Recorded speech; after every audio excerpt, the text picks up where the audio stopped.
Nobody had ever reigned over such a huge territory and then died at such a young age. So his death and burial are among the most important events from anywhere in the ancient world.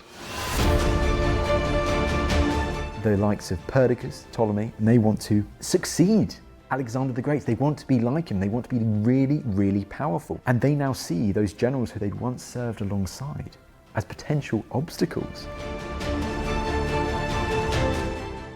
Perhaps more people have looked for the tomb and the body than have looked for just about any other so-called missing monument in Egypt.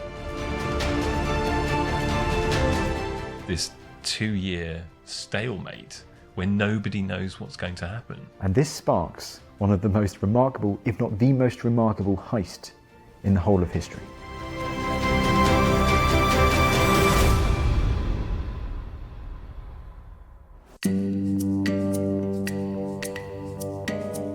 So in early 323 BC, Alexander the Great, he's 32 years old, and he's forged one of the largest empires the world had yet seen, stretching from Greece to the Indus River Valley. He ruled over a territory which in total was probably greater than any ruler anywhere in ancient history had ruled. He had come to conquer Greece, of course, Anatolia, Egypt, the Near East, and he'd ventured into India, not entirely successfully, but nonetheless he had conquered some territory there too. And at the point of his death, he had returned to Babylon. He was in the palace of Nebuchadnezzar II there, reigning over as great an empire as had ever existed. It's really interesting in early to mid 323 BC, the last days, the last week or so of Alexander's life. We have various accounts of what happens to Alexander during this time, but there's an interesting account that survives in a couple of our sources from the royal journals. And it really starts with this event. Alexander, it's the evening of some day, and he's invited by one of his companions to a drinking party, the drinking party of Medius of Larissa. Alexander goes to the drinking party, he has a good time, he then goes back home, he goes to sleep, and the next day he develops a fever. And over the next few days, this fever gets worse and worse and worse, and ultimately he's consigned to his bed in the royal palace. Alexander then becomes mute, and he can't do any more issuing of instructions, issuing of sacrifices, anything like that. He's really near death's door. At this time, you had the soldiers of Alexander the Great. They burst into the chamber. They demand to see Alexander. Alexander famously, the soldiers file past him. He gives the nod. He gives a wave or something, this mute acknowledgement of their presence.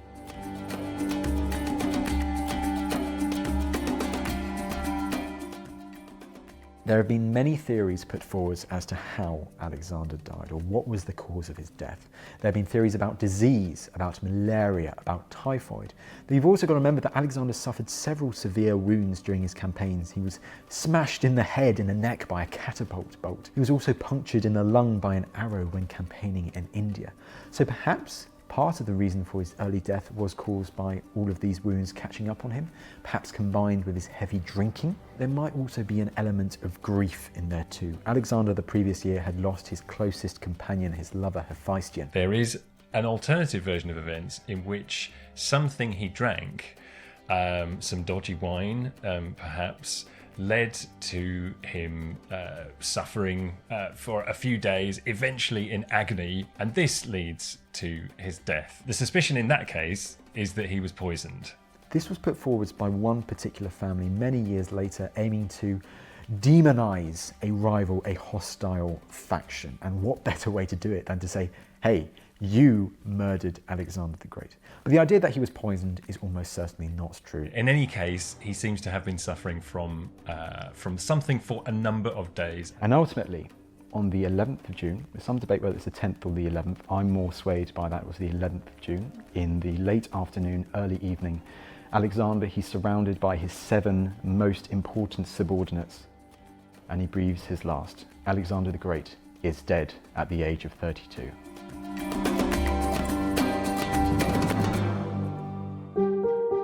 At the time of his death, there was no clear heir to his empire, which meant there was a great question about who was going to take over, whether there would be a single person to take over all of his territories or whether they would become divided.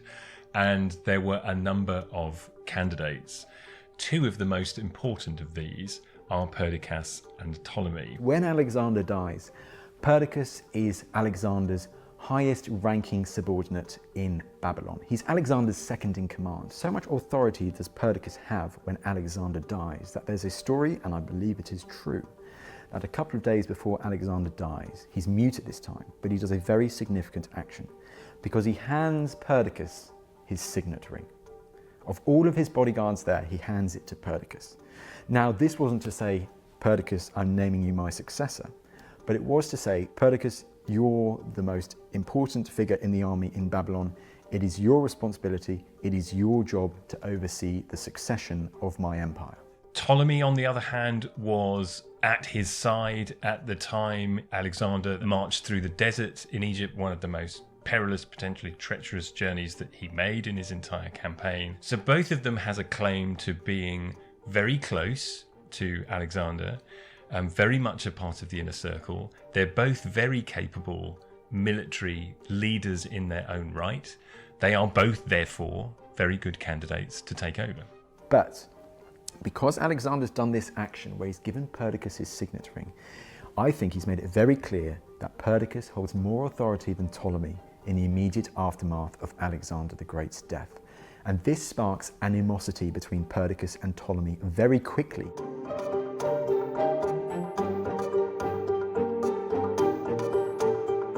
So not long after Alexander the Great's death, there is a settlement reached in Babylon, and Ptolemy receives Egypt, a very, very strategic and important posting. Perdiccas is named as regent. Now this nominally means, because Perdiccas is regent, that Ptolemy is subordinate to Perdiccas. He ultimately is inferior to Perdiccas' command. But Ptolemy makes it very clear from early on, when he's governor of Egypt, that he has no intention of listening to any of Perdiccas' orders or abiding by Perdiccas' authority. He expands his control, he assassinates his number two, who was more friendly to Perdiccas, shall we say, and he starts building up his forces. So straight away, between 323 and 321, the animosity between Perdiccas and Ptolemy in Egypt only deepens.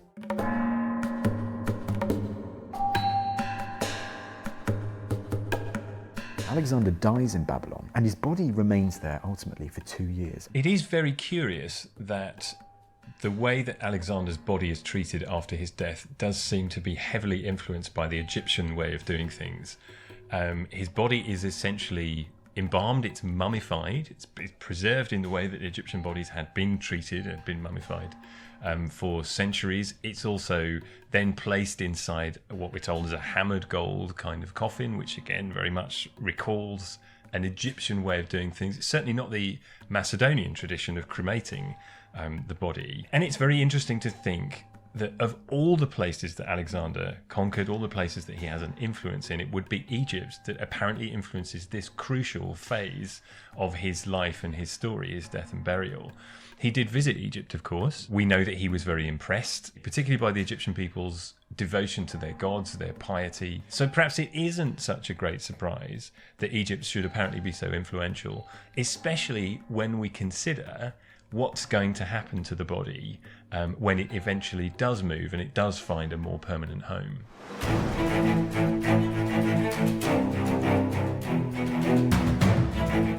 Now you need to remember with Alexander, as soon as he dies, Perdiccas and many of the other generals, many of the soldiers, they consider Alexander basically divine.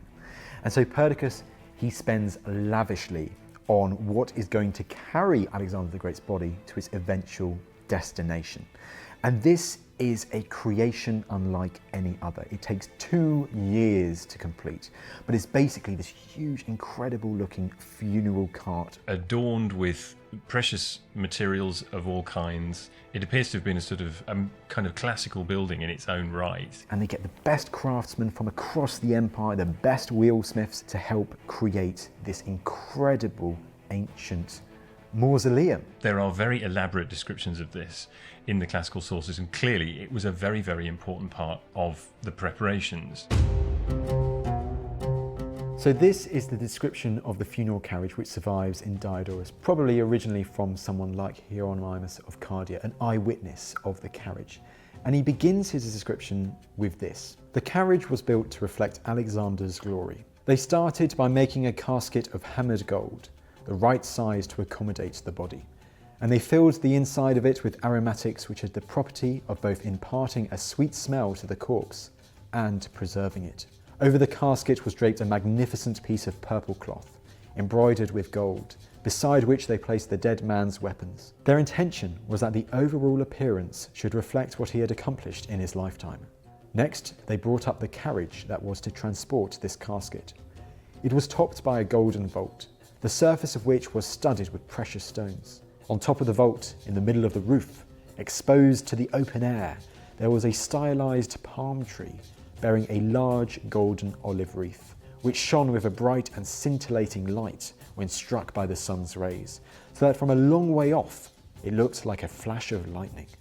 The carriage had 4 shafts, and each shaft had 4 rows of yokes, with 4 mules harnessed to each yoke, making a total of 64 mules. Each mule wore a golden crown.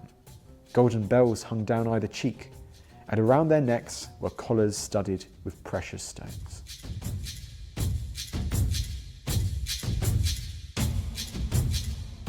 We're not exactly sure when, but it's been estimated roughly around August-September 321 BC.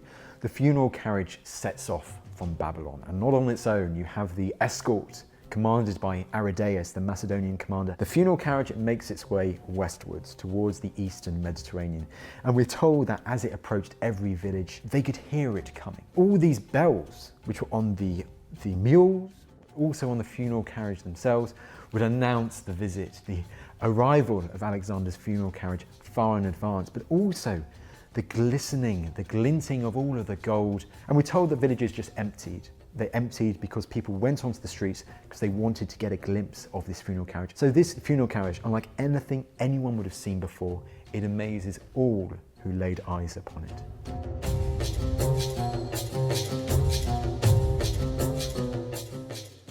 It's not entirely clear where Alexander's body was intended to be going at the point it left Babylon.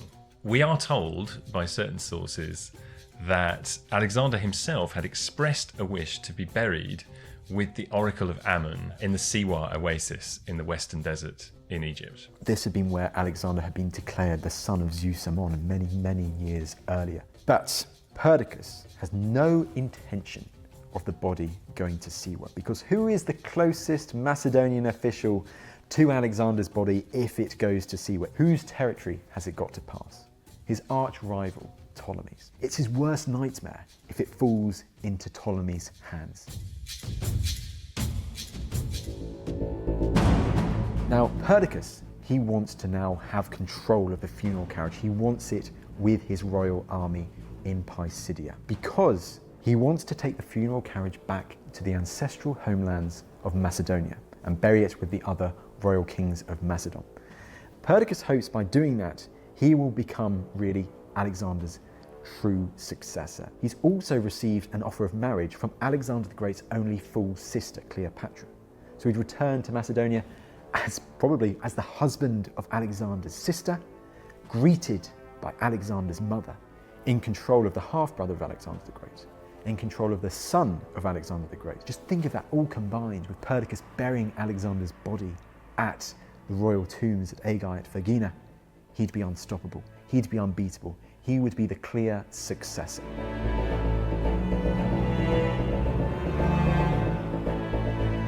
By contrast with Perdiccas, Ptolemy has quite different intentions. He, we understand, was not interested in taking over Alexander's empire in its entirety. He wanted to focus on Egypt and the surrounding territories, which he wanted to claim for himself. One of the reasons for his particular closeness to Alexander is connected with Alexander's time in Egypt. So perhaps it was at this point that Ptolemy decided, this is the territory for him. If he can be the person who takes final responsibility for the burial, then he puts himself in pole position as the inheritor of at least a part of Alexander's empire. And if he can make that burial in Egypt, then that gives Egypt a very particular significance in the whole story of Alexander and the succession, and also his own story. That would, in short, secure for him, for Ptolemy, the territory that he is after. So Ptolemy, his main aim in 321 BC is to make sure that the funeral carriage, that Alexander the Great's body, does not reach central Anatolia, central Turkey. In many ways, he has no choice, because he knows if he gets there, Perdiccas will become too powerful, and it would only be a matter of time before Perdiccas turned on him and evicted him, probably by the spear, from control of Egypt. So although he may have originally agreed that they would bury the body at Siwa, Perdiccas has no intention of it going that way. But Ptolemy has predicted this many, many months in advance. Ptolemy has been colluding with key figures in Babylon, particularly Aridaeus, the man in charge of the escort, that regardless of what orders Perdiccas sends, that he's going to take the body, at first probably to Siwa, but ultimately it's going to go through Egypt. Unknown to Perdiccas, when he sends these new orders to Aridaeus, little does he know that Aridaeus is already in cahoots with Ptolemy about taking the body to Egypt no matter what. And this sparks one of the most remarkable, if not the most remarkable, heist in the whole of history.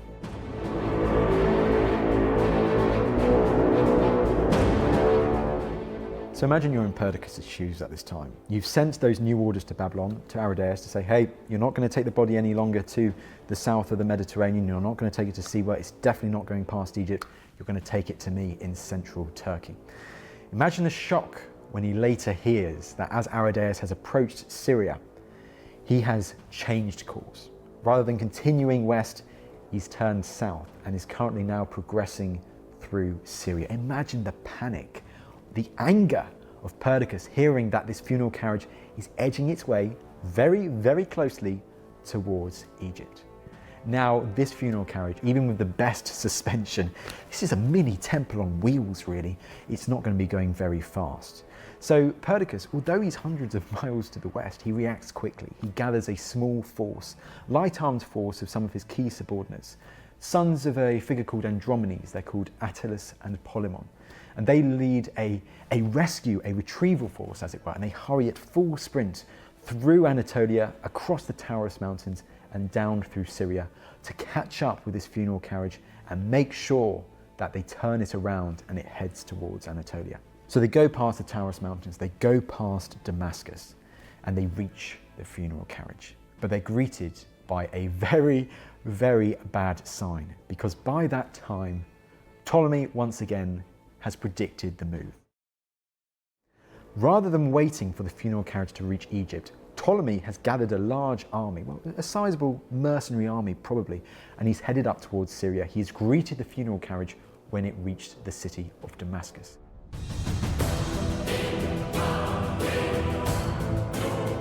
According to the sources, they say that Ptolemy arrived with his army to give the funeral carriage the military welcome it deserved for housing the body of such an incredible conqueror.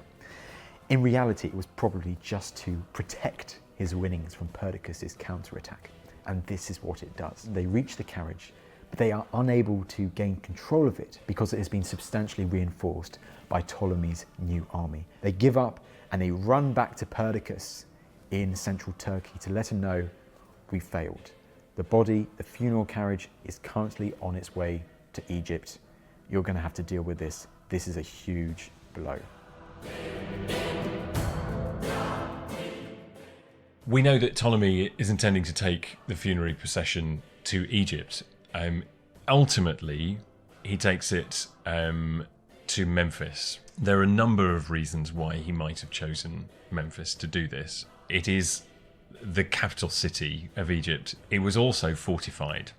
That's important because Ptolemy was probably anticipating that he would face some resistance. In other words, Perdiccas would eventually catch up with him, which he almost did. Interestingly enough, we now never hear of this incredible funeral carriage again, because it really emphasizes how, yes, as amazing as this funeral carriage was all this gold, with all the time and effort put into it, the real treasure was the body itself.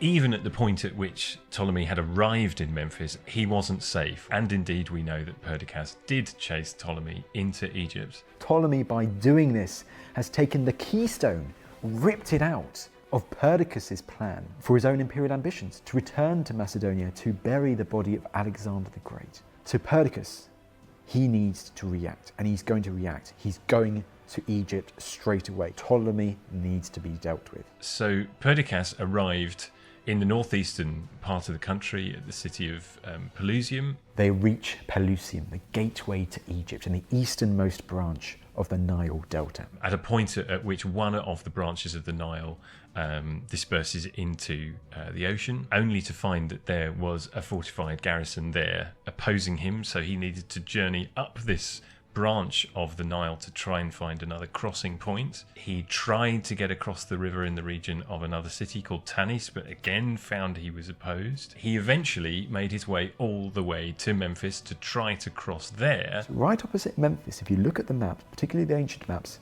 there's a large island. So here he decides he's going to cross, he's going to get to Memphis, he's going to get the body. Great. But it all goes horribly wrong. Perdiccas begins the crossing. It's deeper, it's a faster flowing current here.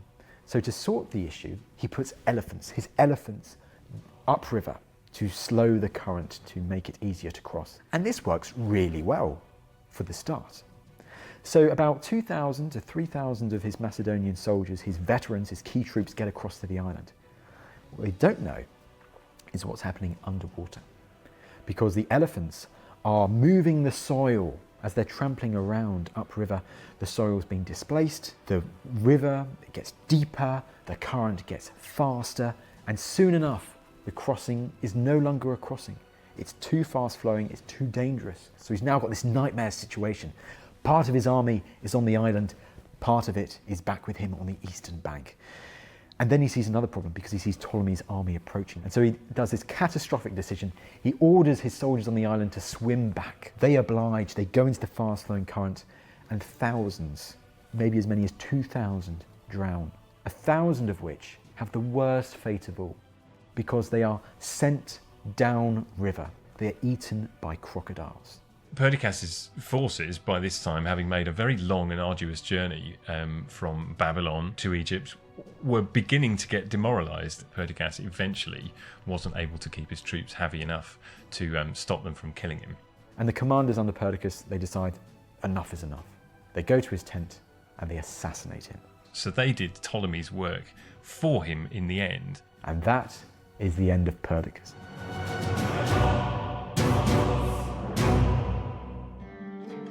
Now that the threat from Perdiccas has finally been neutralized, Perdiccas is out of the picture, Ptolemy can now concentrate on burying the body of Alexander. Ptolemy, having defeated Perdiccas, the body is almost now his spear one possession, alongside the whole province, alongside the whole region of Egypt. And so there's no demand for the body to be handed over. It is now with Ptolemy in Egypt. And what's interesting there's not even a demand that the body be sent on to Siwa, to the oracle of Zeus Ammon at Siwa.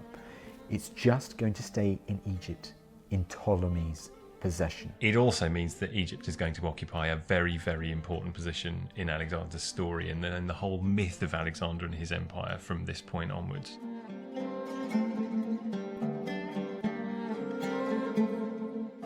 The sources suggest that the body is buried in Memphis. Most probably it was buried at somewhere like Saqqara. There was a sudden great interest in this particular part of the cemetery in perhaps the early Ptolemaic period. Why would there be a sudden flurry of building activity in an area which is a cemetery connected to Memphis at the time of Alexander's death, or thereabouts, in the area of the Serapeum? Could it be that it's because this is where Alexander's body was buried? We can't know this, but that is as good as it gets in terms of archaeological evidence. And it's really interesting here, an incredible part of the story, which I believe, it is debated, but I believe. You will see in the British Museum today that there is an empty sarcophagus of Nectanebo II. Nectanebo II was the last native Egyptian ruler of Egypt. He was evicted by the Persians, where he fled into exile in around 342 BC, so roughly 20 years earlier than the events we're talking about now. But he died in exile. But they create their sarcophagi in advance of their death. So this empty sarcophagus was just lying there in Memphis. And Ptolemy, he's one for seeing opportunities. He thinks, now, if I put Alexander's body in the empty sarcophagus of Nectanebo II.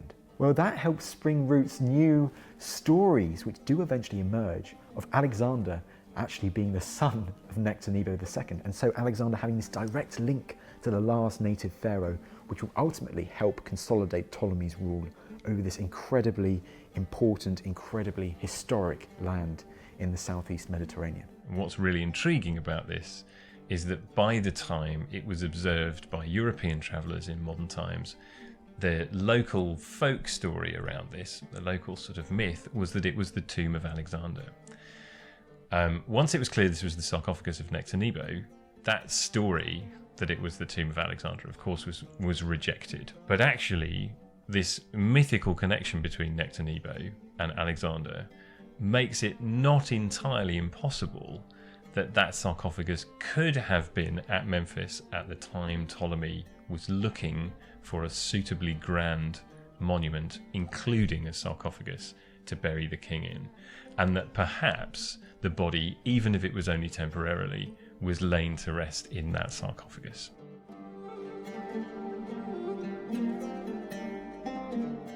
The events of Perdiccas and Ptolemy, this is really the start of one of the most tumultuous periods in ancient history, which is the Wars of the Successors. Some people describe it as Antiquity's Game of Thrones. But basically, as these wars are going on elsewhere in the empire, Ptolemy stays in Egypt.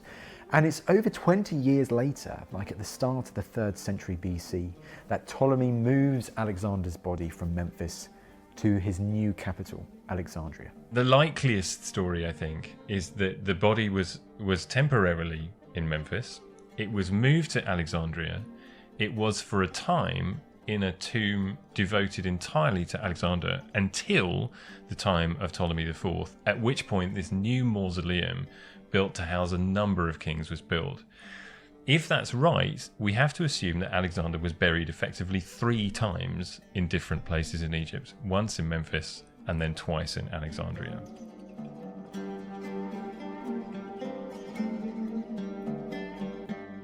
The best descriptions we have of any of these tombs relates to this mausoleum, the third of the 3, the mausoleum built by Ptolemy IV. It was the kind of monument that was visitable, so it wasn't hidden, it wasn't sealed. The bodies were on display. We also know that it was possible to go and see Alexander's body as well, and that this seems to have been the main focal point of this.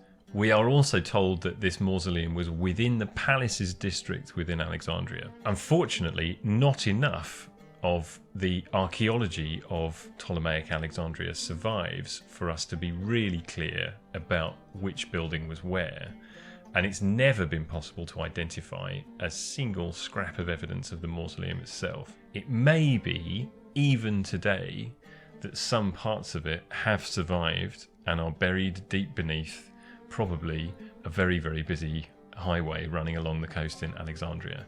But until we invent new techniques to allow us to see beneath concrete and tarmac, we have no trace of this tomb.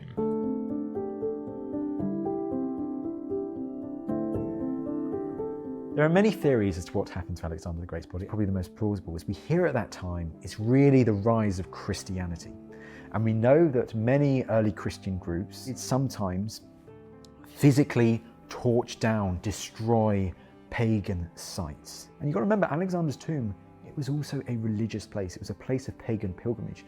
So it makes sense that Alexander's tomb was also destroyed when the Christians destroyed the Serapeum in the late 4th century AD. There's one other possibility, that actually Christians sometimes destroyed pagan buildings, but they also sometimes converted them into churches. So it may well be that Alexander's tomb was converted into a church. There's a theory by Andrew Chugg that it became the Church of St. Mark. And there's a famous story that the body of St. Mark was later smuggled out of Alexandria by Venetian traders, and it is today in the center of Venice, very much on display. Could that body be that of Alexander the Great? Who knows? Possibly.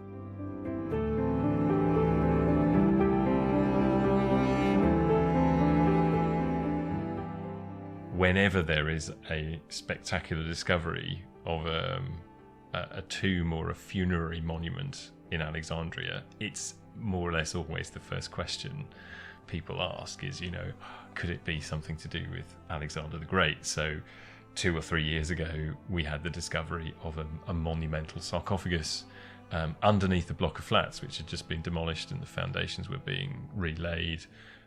It was indeed a previously unknown monumental sarcophagus of the late period or early Ptolemaic. So it was exactly the kind of thing you would be looking for, and it was sealed as well. The lid of the sarcophagus was lifted up, and it turned out to contain 3 bodies and a lot of sewage.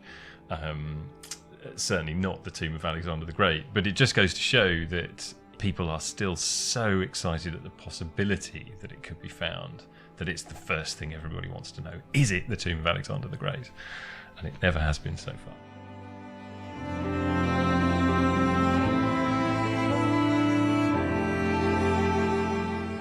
Well, I can't think of too many projects, potential archaeological projects in Egypt that I would rather be involved in if the funding were there and the opportunity was there to see beneath the streets. There is no doubt in my mind that there is a lot of Ptolemaic Alexandria still underneath the modern city. Whether or not the tomb of Alexander is going to be there, I don't know. It would be worth risking, a lot, if you like, for the possibility of finding that tomb.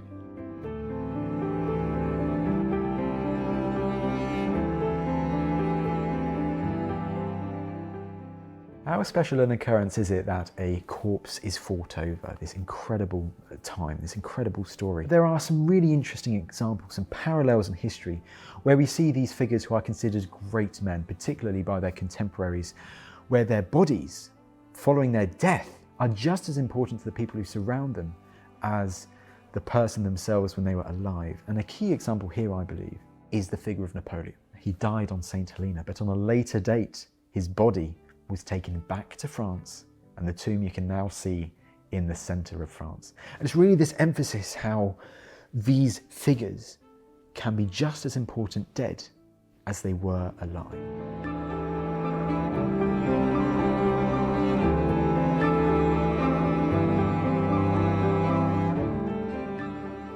I think the story of Alexander's death and burial speaks very much to the unprecedented importance and influence that he had in his time. Nobody had ever reigned over such a huge territory and then died at such a young age. You can think of parallels from elsewhere where there would probably have been greater clarity about who was going to take over, whereas there is just none at the time of Alexander's death. Hence this 2-year stalemate where nobody knows what's going to happen. And the death and burial, the how and the where and the who, is absolutely crucial to what's going to happen to Alexander's empire. And that is absolutely crucial to what's going to happen in what was the whole of the known world at that time for generations to come. So his death and burial are among the most important events from anywhere in the ancient world.